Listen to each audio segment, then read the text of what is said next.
ವೀರನ ಚೋತ್ತಮ ಭದ್ರನೇ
ಉಳಿದವರು ಕೆಲವು ಮಂತ್ರಿಗಳು ಮಾತ್ರ. ಧರ್ಮಕ್ಷೇತ್ರವಂತೆ ಕುರುಕ್ಷೇತ್ರ ಎಲ್ಲಿನ ಧರ್ಮ ಧರ್ಮರಾಯನ ಒಂದೇ ಒಂದು ಸುಳ್ಳು ಮಾತಿನಿಂದಾಗಿ ನನ್ನ ತಂದೆಯವರು ಅವರ ಆತ್ಮಕ್ಕೆ ಶಾಂತಿ ಸಿಗಬೇಕು ಅಂತಾದ್ರೆ ಪಾಂಡವರು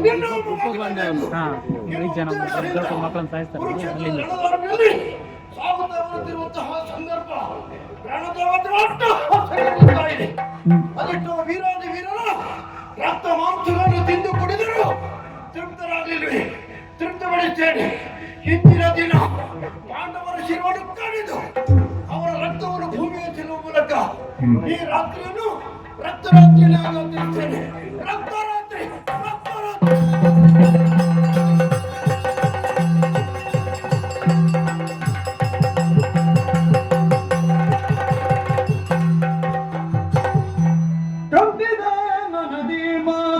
ಕರುಳು ಗಂಬದ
ಸಾಮರ್ಥ್ಯದ ಜೊತೆಗೆ ಅವರ ಅದೃಷ್ಟದ ಜೊತೆಗೆ ಲಕ್ಷ್ಮಿ ಅನುಗ್ರಹ ಬೇಕೇ ಬೇಕಾಗುತ್ತದೆ.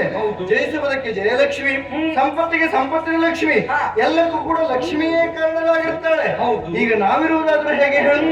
ಧರ್ಮ ಎಲ್ಲುಂಟು ಅಲ್ಲಿಯೇ ಇರಬೇಕಾದ ನಮ್ಮ ಕರ್ತವ್ಯ. ದೇವರ ಸೂಚನೆಯನ್ನು ಹಾಕುಂಟು.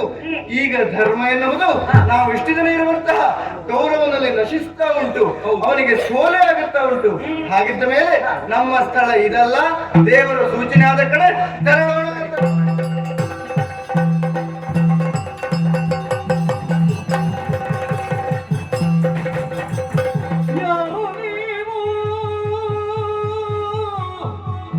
ಎಲ್ಲಿಂದ ಬಂದಿರಿ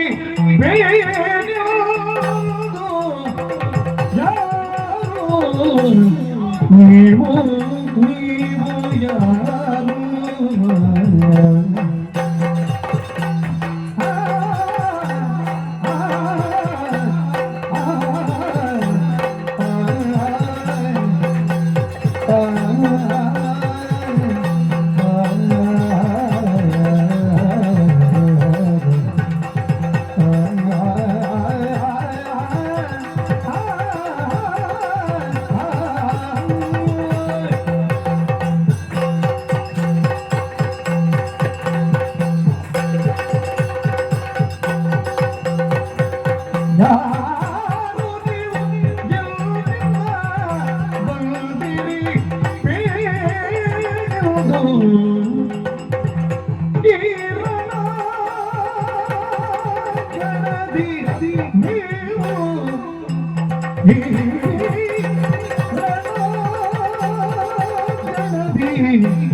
ನೀವು ಯಾರು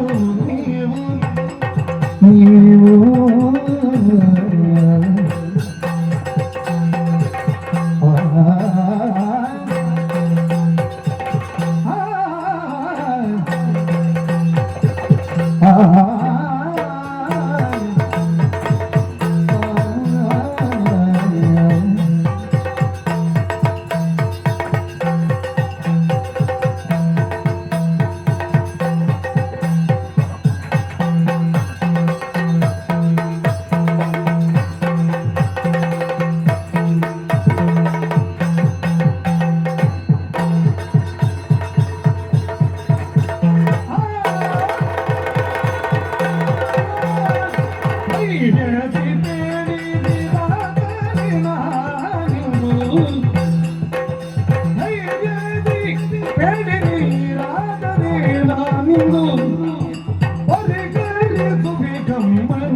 ಯಾರು ನೀವು ಎಲ್ಲಿಂದ ಬಂದಿರಿ ಹೇಳಿ ಇಂದು ತೀರಣ ನೀವು ಯಾರು ಹೈದರಿ ಕೇಳಿದೆ ರಾಗದ ನಾರಿದ ಹರಿಗರಿತು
ಎಂತಹ ಎಂಟನೆಯ ಮಕ್ಕಳಿಗೂ ಈ ಪ್ರದೇಶದಲ್ಲಿ ಸುತ್ತಾಡುವುದಕ್ಕೆ ಭಯವಾಗಿ ಅದರಲ್ಲಿ ಅಭಯರಾದಂತಹ ಹೆಣ್ಣು ಮಕ್ಕಳು ನೀವು ಈ ಪ್ರದೇಶದಲ್ಲಿ ಸುತ್ತಾಡ್ತಾ ಇದ್ದೀರಾ.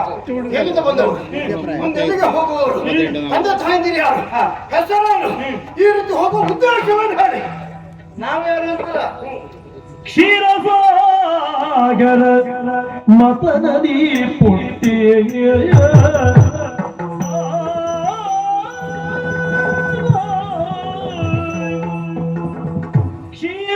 ಕ್ಷೀರಸಾಗರ ಮತನದಿ ಪುಟ್ಟಿ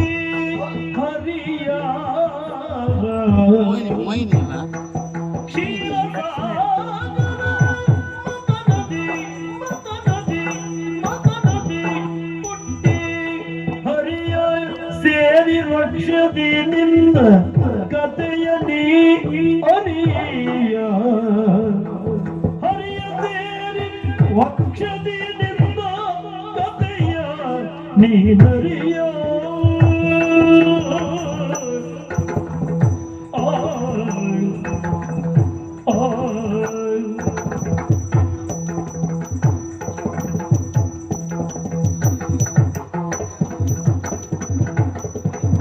ಬಾರಿ ಸಿರಿಯೋಣ ಬಿಟ್ಟೀಗ ಗೌರವನ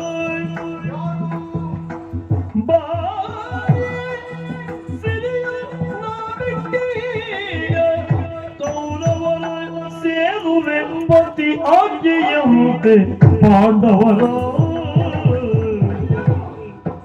ಬಾರಿ ಸಿರಿಯೋಣ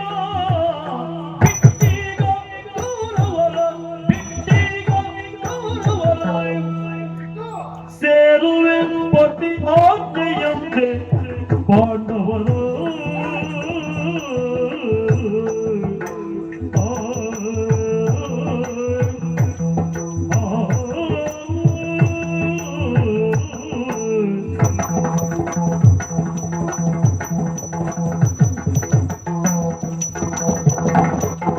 ಬಾರಿ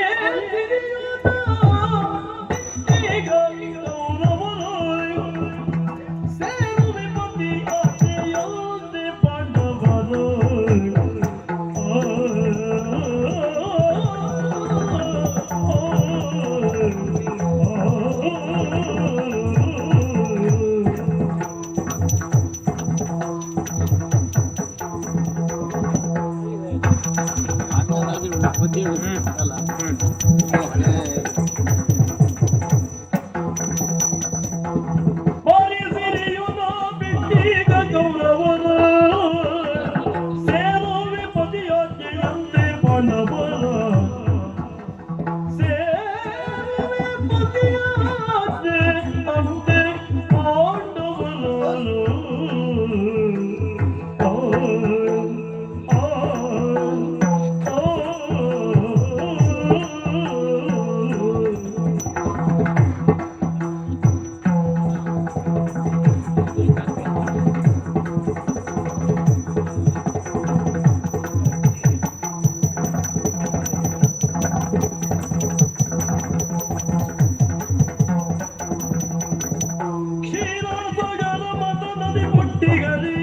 ಸೇರಿ ಭಕ್ತದಿನಿಂದ ಕಥೆಯ ನಿನರಿಯ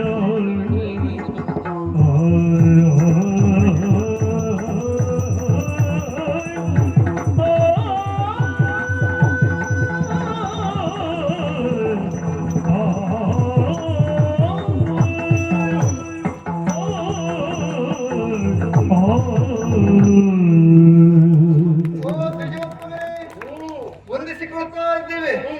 ಆಶ್ಚರ್ಯ ಆಗುತ್ತದೆ. ಯಾಕೆ? ಪ್ರಪಂಚದಲ್ಲಿ ಎಲ್ಲವನ್ನ ಬಲ್ಲವರು ನೀವು, ಎಲ್ಲವನ್ನ ಬಲ್ಲಂತಹ ನೀವು ನಮ್ಮನ್ನ ಈ ರೀತಿಯಾಗಿ ಪ್ರಶ್ನೆ ಮಾಡ್ತಾ ಇದ್ದೀರಿ ಅಂತಾದ್ರೆ ನಮ್ಮನ್ನು ಅರಿಯುವಂತಹ ಮನವ ಶಕ್ತಿಯು ನಿಮ್ಮಲ್ಲಿ ಇಲ್ಲದೆ ಹೋಯಿತು.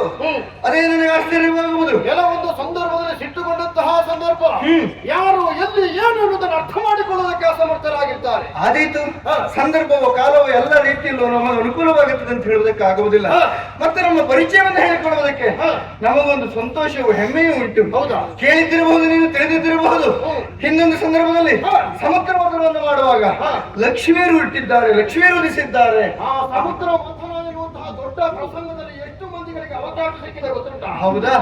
ಅಂತ ಅವಕಾಶ ಸಿಕ್ಕಿದ ಮಂದಿಗಳಲ್ಲಿ ಯಥೇಚ್ಛವಾದಂತಹ ಅವಕಾಶ ದಕ್ಕಿದ್ದು ನನಗೆ. ಹೌದಾ? ನಮ್ಮವರೆಲ್ಲರಿಗೂ ಅಂಥದ್ದು ಅವಕಾಶ ಲಭಿಸಿದ್ದು. ಒಬ್ಬರಲ್ಲ ಬಹುಮಂದಿಗಳಿದ್ದೇವೆ. 8 ಜನ ನಾವಿದ್ದೇವೆ. ಹಾಗಿದ್ರೆ ನಾವೆಲ್ಲ ಯಾರು? ನಾವೆಲ್ಲ ಅಷ್ಟೇ ಲಕ್ಷ್ಮಿಯರಿದ್ದೇವೆ. ಧೀರಲಕ್ಷ್ಮಿ, ಧಾನ್ಯಲಕ್ಷ್ಮಿ, ಐಶ್ವರ್ಯಲಕ್ಷ್ಮಿ, ಸಂತಾನ ಲಕ್ಷ್ಮಿ, ಜಯಲಕ್ಷ್ಮಿ, ವಿಜಯಲಕ್ಷ್ಮಿ, ಕನಕಲಕ್ಷ್ಮಿ, ಹೀಗೆ ಯಾರ್ಯಾರು ನಮ್ಮನ್ನ ಯಾವ್ಯಾವ ರೂಪದಿಂದ ಪೂಜಿಸ್ತಾರೋ ಆರಾಧಿಸ್ತಾರೋ ಅವರಿಗೆ ಆ ರೂಪದಲ್ಲಿ ಕಾಣಿಸಿಕೊಳ್ಳುವವರು ನಾವಿದ್ದೇವೆ. ನೀವು ಎಲ್ಲಿ ಮನೆ ಮಾಡಿಕೊಂಡಿದ್ದದ್ದು? ನಾವು ಇಷ್ಟು ದಿನ ಇದ್ದದ್ದು ಆ ಕೌರವನಲ್ಲಿ ಮನೆ ಮಾಡಿಕೊಂಡಿದ್ದವರು. ಹೌದಾ? ಒಳ್ಳೆಯದು. ನಮ್ಮೊಡೆಯರಾದಂತಹ ಗೌರವೇಶ್ವರನ ಅವನಲ್ಲಿ ಮನೆ ಮಾಡಿಕೊಂಡಿದ್ದವರು ನಾವು ಮನೆ ಮಾಡಿಕೊಳ್ಳಬೇಕು ಅಂತ ಆದ್ರೆ ನಿಮ್ಮ ಮನುಷ್ಯರ ಹಾಗೆ ಮಾಡಬೇಡ, ಗೋಡೆ ಬೇಡ, ನೆಲ ಬೇಡ, ಯಾವುದು ಬೇಡ. ಮನುಷ್ಯನಲ್ಲಿ ಧರ್ಮ ಒಂದು ಉಂಟು ಅಂತ ಆದ್ರೆ ನಮಗೆ ಅದೇ ಮನೆ ಆಗುತ್ತದೆ. ಇಷ್ಟು ದಿನ ಅದೇ ಮನೆಯಲ್ಲಿ ವಾಸವಾಗಿದ್ದವರು ನಾವು. ಈಗ ನಾವು ಯೋಚನೆ ಮಾಡ್ತಾ ಇರುವುದು ನಮ್ಮ ಯೋಚನೆ ಎನ್ನುವುದಕ್ಕಿಂತಲೂ ನಮ್ಮ ಪತಿಯಾದಂತಹ ನಾರಾಯಣನ ಆಜ್ಞೆ ಏನುಂಟು ಹಾಗೇ ನಡೆಯುವವರು ನಾವು. ನಾರಾಯಣನ ಆಜ್ಞೆಯಾಗಿದೆ, ಅಧರ್ಮ ಎಲ್ಲುಂಟು ಅಲ್ಲಿ ನೀವಿರಬಾರದು, ಧರ್ಮ ಪಕ್ಷಪಾತಿಯಾಗಿರಬೇಕೆಂಬ ಕಾರಣಕ್ಕಾಗಿ ಆ ಗೌರವನನ್ನ ಬಿಟ್ಟು ಧರ್ಮ ಪಕ್ಷಪಾತಿಗಳಾದಂತಹ ಪಾಂಡವರನ್ನ ಸೇರುವುದಕ್ಕೆ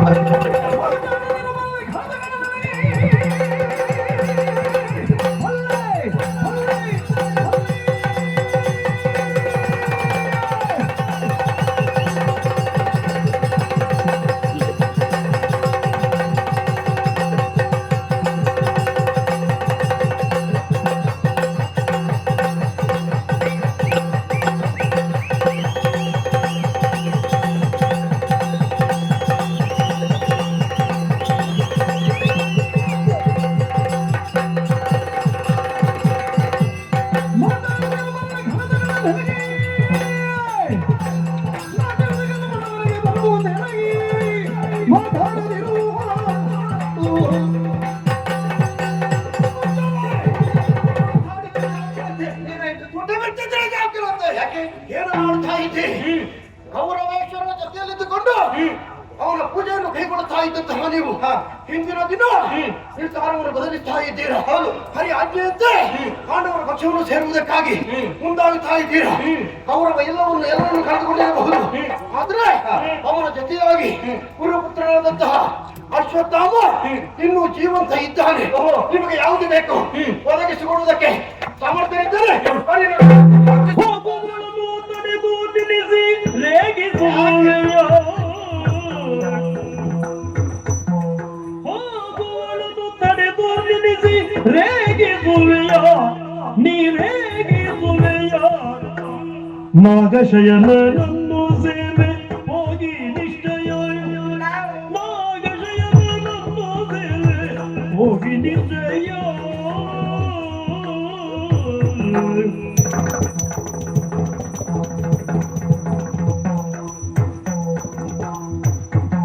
ಸಾಗು ದೂರ ಪದನ ದೀಕ್ಷೆಯ ಬಿಟ್ಟರೆ, ಸಾಗು ದೂರ ಪದನ ದೀಕ್ಷೆಯ ಬಿಟ್ಟರೆ, ಈಗ ಕಾರ್ಯವೇನು ಇಲ್ಲ ನಡೆಯೋ ಗಮ್ಮನೆ, ಈಗ ಕಾರ್ಯವೇನು ಇಲ್ಲ ನಡೆಯೋ ಗಮ್ಮನೆ.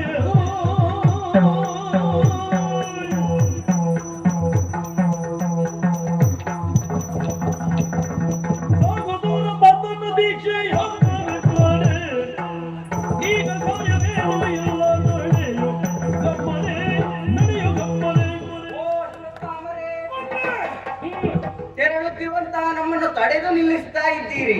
ಯಾಕಾಗಿ? ಗೌರವನಲ್ಲಿ ಅಧರ್ಮ ಎನ್ನುವುದು ಉಂಟಾಗಿದೆ. ಹಾಗಾಗಿ ನಾವು ಧರ್ಮ ಇರುವಲ್ಲಿ ತೆರಳುವುದಕ್ಕಾಗಿ ಹೋಗುತ್ತಾ ಇರುವವರು. ಶೇಷಜಯನಾಗಿರುವಂತಹ ನಾರಾಯಣನನ್ನು ಸೇರಬೇಕೆನ್ನುವುದಾಗಿ ಹೋಗುತ್ತಿರುವವರು ನಾವು. ನೋಡು, ಮತ್ತೇನು ಕೆಲಸ ಇಲ್ಲ ಇಲ್ಲಿ. ಆದಷ್ಟು ಬೇಗ ಅಲ್ಲಿಗೆ ಸೇರ್ತೇವೆ, ನಮ್ಮನ್ನ ತಡೆಯಬೇಡ.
ಒಬ್ಬರಲ್ಲಿ ಬೇಕಾದಷ್ಟು ಉಂಟು ಆದ್ರೆ ಅವನ ಜೊತೆಗೆ ಇರ್ತೀರಾ ಅವ ಎಲ್ಲವನ್ನು ಕಳೆದುಕೊಂಡಂತಾದ್ರೆ ಅವನ ಜೊತೆಗೆ ನೀವು ಇರುವುದಿಲ್ಲ ಅವ ಕೊಟ್ಟಂತಹ ಪೂಜೆಯನ್ನು ಇಷ್ಟರವರೆಗೆ ಕೈಗೊಂಡವರು ನೀವು ಇಂದಿನ ದಿನ ನೀವು ಹೋಗ್ತೇವೆ ಎನ್ನುವ ಹಾಗೆ ಧೈರ್ಯದಿಂದ ಹೊರಟು ಹೋಗುವುದಕ್ಕೆ ಬಿಡುವುದಿಲ್ಲ ಸಾಮೂಹಿಕ ಕೇಳಿಕೊಳ್ತಾ ಇದ್ದೇನೆ ಬರ್ಬೇಕು ನನ್ನ ಜೊತೆಯಲ್ಲಿ ನನ್ನ ಯಾವ ದೃಷ್ಟಿಗೂ ನಮ್ಮಲ್ಲಿ ಉತ್ತರ ಇಲ್ಲ.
ಒಂದು ದಿನವನ್ನು ಕಳೆಯುವುದಕ್ಕಾಗಿ ಹಾಗೆ ನಿಮ್ಮಲ್ಲಿ ಮಾತು ಕೊಟ್ಟವ ನೀನು ನಿನ್ನನ್ನು ನೀರಿನಿಂದ ಮೇಲಕ್ಕೆ ಬೀಸುತ್ತಹ ಧೂರ್ತರು ಯಾರು ಮಾತ್ರವಲ್ಲ ಉಳಿದ ರಕ್ತದ ಮಳೆಯಲ್ಲಿ ಪ್ರಭು ಪ್ರಭು ನಿನ್ನ ಅಂತರಂಗದ ಬಯಕೆ ಏನೆನ್ನುವುದನ್ನು ಗುರುಪುತ್ರನಾದಂತಹ ಅಶ್ವತ್ಥಾಮನಲ್ಲಿ ಹೇಳಬೇಕಾದ್ರೆ ನೆರವೇರಿಸಿಕೊಳ್ತೇನೆ.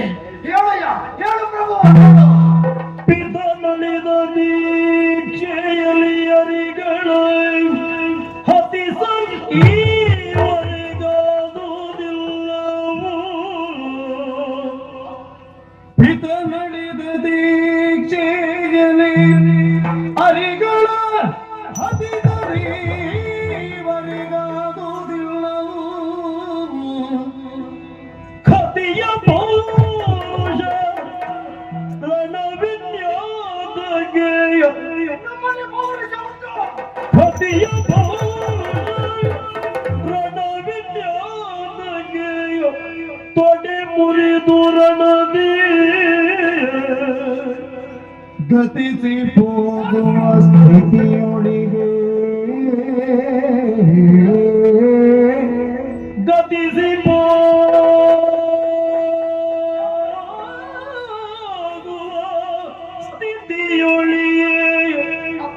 ಛಲಪತಿ ನಿಮಗೆ ಬೆಚ್ಚಿರಲು ಛಲವತಿ ನಿಮಗೆ ಬೆಚ್ಚಿರಲು ಪಾಂಡುಸುತರ ಚಿರತೋರೆವುದು ಒಡೆತನ ಬಿತ್ತ ಸನ್ನೆಯಲ್ಲಿ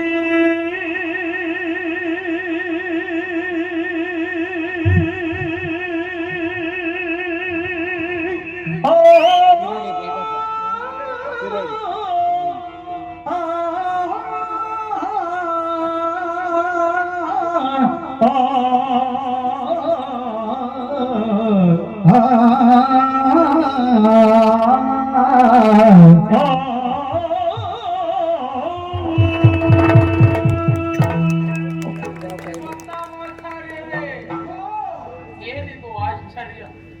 ರಕ್ತದೋಕಳೆಯ ಹರಿಯುತ್ತಿರುವಂತಹ ಭೀಕರ ಸನ್ನಿವೇಶ. ಇಂತಹ ಹೀನಾಯ ಸ್ಥಿತಿಯಲ್ಲಿ ಗೌರವೇಶ್ವರ ಇರುವಂತಹ ನಾನಿರುವಾಗ ಇನ್ನೇನು ಅರೆ ಕ್ಷಣದಲ್ಲಿ ಸಾವನ್ನ ಬಯಸಿ ಹೋಗುವ ಏನು ಮಾಡೋಣ? ಇಂತಹ ಸಮಯದಲ್ಲಿ ನೀವು ಬಂದು ನಿಮ್ಮ ಮನದ ಬಯಕೆ ಏನು ಯಾವುದನ್ನ ಪೂರೈಸಿಕೊಡಬೇಕು ಎನ್ನುವ ಹಾಗೆ ಕೇಳ್ತಾ ಇದ್ದೀನಿ. ಅಶ್ವತ್ಥಾಮಾಚಾರ್ಯರೇ, ಅಲ್ಲಿದ್ದವರು ಏನು ಸಾಮಾನ್ಯದವರಲ್ಲ. ನಿಮ್ಮ ತಂದೆಯ ಸಾವಿಗೆ ಕಾರಣೀಭೂತರಾದವರು ಇನ್ನೂ ಬದುಕಿದ್ದಾರೆ. ನನಗೆ ಸಹಾಯವನ್ನು ಮಾಡುವುದು ಹೌದು ಅಂತಾದ್ರೆ ನನ್ನಲ್ಲಿರುವಂತ ಛಲವು, ನನ್ನಲ್ಲಿರುವಂತ ಆಸೆಯು ಒಂದೇ, ಅದು ನಿಷ್ಪಾಂಡವ ಪ್ರತಿಭೆ. ಹೋಗ ಬರ್ತೀರಿ ಅಂತಾದ್ರೆ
ಅರ್ಥ ಮಾಡಿಕೊಂಡೆ.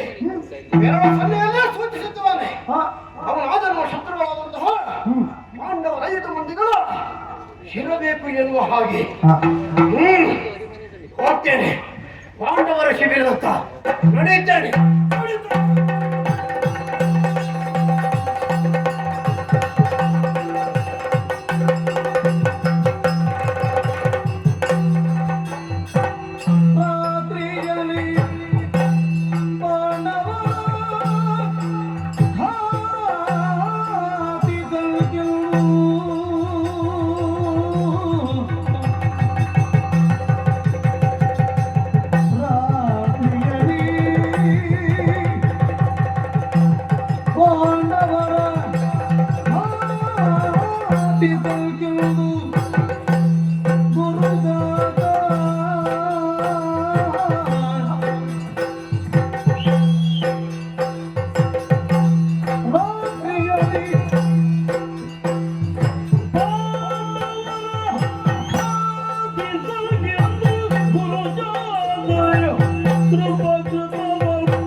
ಕಡಿಬೇಕೆನ್ನುವ ಹಾಗೆ ರಾತ್ರಿ ಸಮಯದಲ್ಲಿ ಹೊರಟು ಬಂದವರು ದಾರಿ ಕಾಣುವುದಕ್ಕಾಗಿ ಕೈಯಲ್ಲಿ ಗೋಪಾಲ ದೇವಿಗೆಯನ್ನು ಹಿಡಿದು ಅದಕ್ಕೂ ದೂರ ಸಾಗಿ ಬಂದೆ. ಈ ಪ್ರದೇಶಕ್ಕೆ ಆಗಮಿಸಿದಾಗ ಯಾಕೋ ಏನು ಶರೀರಕ್ಕೆ ಆಯಾಸ, ಒಂದು ಹೆಜ್ಜೆ ಮುಂದಿಡುವುದಕ್ಕೂ ಆಗುವುದಿಲ್ಲ. ಮನಸ್ಸು ಹೇಳಿದ ಹಾಗೆ ಕೇಳಬೇಕು ಅಂತಾದ್ರೆ ಶರೀರವು ಪೂರಕವಾಗಿರಬೇಕಲ್ಲ. ಹಾಗಿದ್ರೆ ಈ ಸಮಯದಲ್ಲಿ ಮುಂದುವರಿಯುವುದು ಸರಿಯಲ್ಲ. ವಿಶ್ರಾಂತಿ ಅಗತ್ಯವಿದೆ. ಬೆಳೆದಂತಹ ಸ್ವಲ್ಪ ಹೊತ್ತು ವಿಶ್ರಾಂತಿಯನ್ನು ಪಡೆದು ಆ ಬಳಿಕ ಮುಂದೆ ಸಾಧ್ಯ.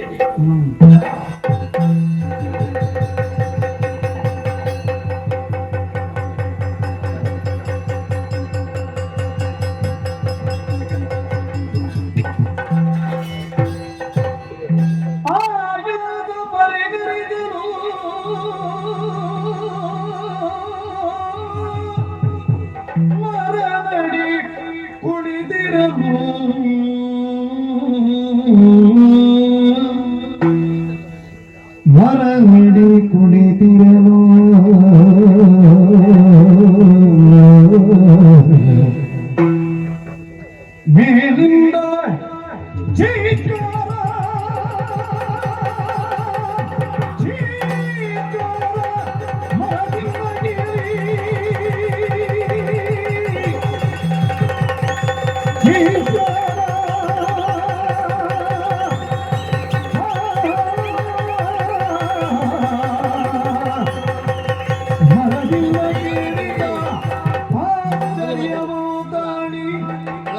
ಕೇಳಿದ ಕಾಗೆ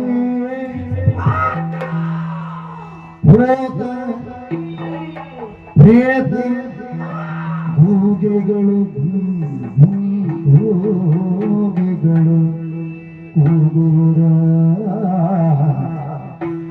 ಕಾಗೆಗಳ ಕೂಗು ಕಾಗೆನುತ್ತಿರಲು ಕಾಗೆಗಳ ಕೂಗು ಕಾಗೆನುತ್ತಿರಲು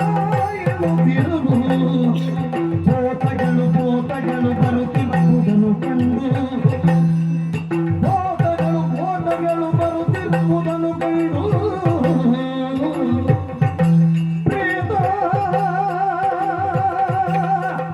ಪ್ರೇತಗಳು ನಲಿಯುತ್ತಲಿ ಕುಣಿಯುತ್ತಲಿ ಪ್ರೇತಗಳು ನಲಿಯುತ್ತಲಿ ಕುಣಿಯುತ್ತಲಿ ಗೂಗೆಗಳು ಗುಂಗುಡುತ್ತ ಮರದಿಂದ ಹೇಗೆ ಕೊಲುವೆನು ಕಾಣಿ ಅರಿಗಳನ್ನು ತಾನು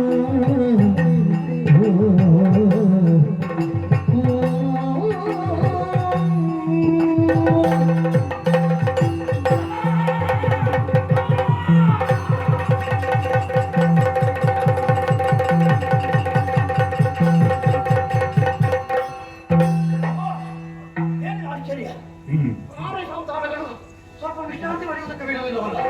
ಒಂದು ಕಡೆಯಿಂದ ಆಗಳ ಕೂಗಾಟ ಕೂಗಿಗಳ ಕೂಗಾಟ ಮಾತ್ರವಲ್ಲ, ಒಂದು ಕಡೆಯಿಂದ ಪ್ರೇತಗಳು ಭೂತಗಳು ಪಿಶಾಚಿಗಳು ಕರ್ಕಶವಾದಂತಹ ಸ್ವರದಿಂದ ನನ್ನನ್ನು ಹೆದರಿಸುವುದಕ್ಕೆ ಮುಂದಾಗುತ್ತಾ ಇದ್ದಾವೆ.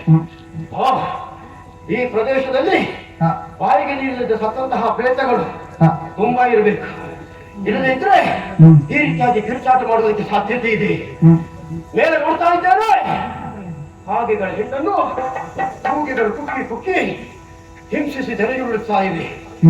ರಾತ್ರಿ ಹೊತ್ತು ಕಾಗೆಗಳಿಗೆ ಕಣ್ಣು ಕಾಣುವುದಿಲ್ಲ, ಹಗಲ ಹೊತ್ತಿನಲ್ಲಿ ಕೂಗೆಗಳಿಗೆ ಕಣ್ಣು ಕಾಣುವುದಿಲ್ಲ. ಹಾಗಿದ್ರೆ ಮತ್ತ ದ್ವೇಷಿಗಳಾದಂತಹ ಪಕ್ಷಿ ಸಮೂಹವಾದರೂ ಸಮಯ ಸಂದರ್ಭವನ್ನು ಬಳಸಿಕೊಂಡು ಇದೇ ಸಮಯಕ್ಕೆ ಸರಿಯಾಗಿ ಅವುಗಳಿಗೆ ಹಿಂಸೆಯನ್ನು ಕೊಡ್ತಾ ಇದ್ದಾವೆ ಅಂತಾದ್ರೆ ಇದು ಯಾಕೆ ಹೀಗೆ ಎನ್ನುವ ಹಾಗೆ ಜೊತೆಗಾರರಿಗೆ ಬಂದಂತಹ ಧೃತವರ್ಮರಲ್ಲಿ ವಿಚಾರಿಸಿದಾಗ ಒಂದು ವಿಚಾರವನ್ನು ಹೇಳಿದರು. ಕಾಗೆ ಕೂಗೆಗಳ ನ್ಯಾಯದಂದದ್ದೇ ವೈರಿಗಳನ್ನು ನಿಗ್ರಹಿಸು ಎನ್ನುವ ಹಾಗೆ ಅವರ ಉಪದೇಶವನ್ನು ಕೈಗೊಂಡಂತಹ ನಾನು ತಡೆಯಾಕೆ ಸಾಧ್ಯವಿಲ್ಲ.